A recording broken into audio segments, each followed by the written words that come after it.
All right, so in this video, I'm going to walk you through how to actually get started with Premiere and get started with importing and exporting all of your clips.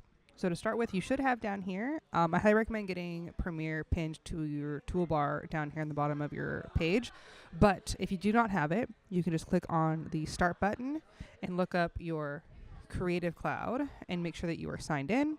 This is what it should look like when you open up the app, and you want to look for Premiere. It's purple icon with a PR, Adobe Premiere, or if you even go back to Start and you type in Premiere, you should pick up Adobe Premiere Pro 2026. Once that opens up, you're going to get this option where you should see all of your most recent projects you have worked on. If this is your first time opening up Premiere, you probably don't have anything here, and that's totally okay. We're going to start a brand new project for the purposes of this tutorial. So you're going to go over here to your left-hand side of your workspace where there's a nice bright blue button where it says New Project, and go ahead and click on that. You get this New Project pop-up to decide where you want this project to live. So for the purpose of this, we're going to call this Learning Premiere. When it comes to your location, right, where you're actually saving this file, you want to go over here to Browse, and you should pop up a different place for this to save. I'm going to save this under my documents of my computer because this is my teacher computer. However, I highly recommend that you scroll all the way down until you see this PC. And in this area, you should see an option for your H drive. H with a little colon here, kind of where you see a G on mine. And then it should start with your student ID number. Save all of your projects, everything to there. That way that you can edit on any computer that you are on. All right, once I have it saved to my H drive and I have it with the proper name, I'm just going to hit save. Don't worry about templates. We're not going to skip import mode for the time being, but you can if you already know where your video is coming from. And then we'll hit create. Like I said, we didn't skip that import mode, so it's going to pop up with all of these different sample media clips that we can pull.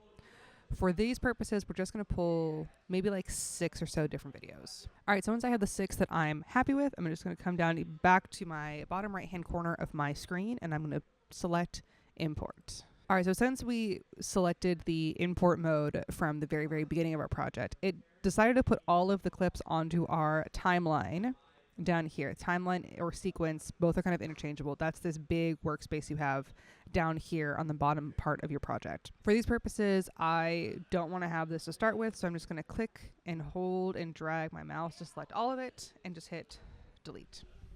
And I'm actually hitting the actual delete button on my keyboard. I'm not hitting backspace. So if I select one of the clips here that pops up in my media bin, and my media bin is where everything that I import is going to live, whether that is my videos, audio, graphics, anything that I import and want to include in my project is all going to live in my media bin. If I double click on any of those clips, it's going to pop up above me in my source browser. From here, I can see the clip in its entirety. Right, and I can scrub along with my time marker on the bottom of my source browser. I'm going to click, hold, and drag that clip over to my timeline. So it's on the V1 and A1 lines. And now you'll see it's popped up in my program monitor. So my source monitor is only for things for the individual clips that I have imported. The program monitor is for the actual entire project that I am working on, and it perfectly matches what you are seeing in my sequence. So I'm going to go ahead and just add all of my clips in. And maybe for this clip, I only want just this beginning part, right? If I hit spacebar, maybe I only want to about that point. Something I can do is I can set an in point and an out point with my videos. So I can move my marker to the very beginning, and I can hit I for my in point, and I can scrub along maybe until I get to the solar flare here, and I can hit O for my output. See how I now have this highlighted section in my source browser? That is going to be the clip itself. So I'm not, instead of taking this entire 11-second clip that I originally had, I'm only taking 5 seconds of it. And then same thing, click, hold, drag it down to my timeline. Once it's in my timeline, I can use this bar along the bottom of my sequence to be able to zoom in and zoom out.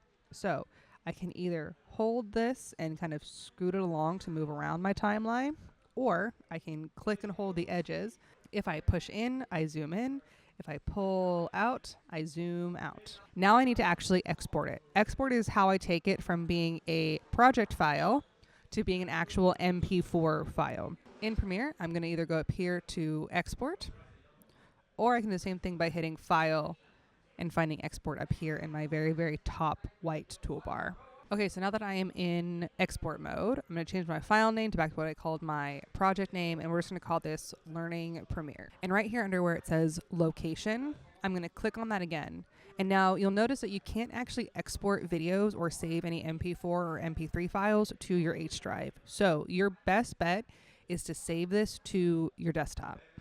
Everything else we're going to keep the same, right? So your preset's going to stay the same. Your format's going to stay the same. My range, I'm going to pick my entire source. And I'll go back to the bottom right, find this nice blue button, and hit export. And now I have successfully imported, added clips to a sequence, and exported a Premiere project.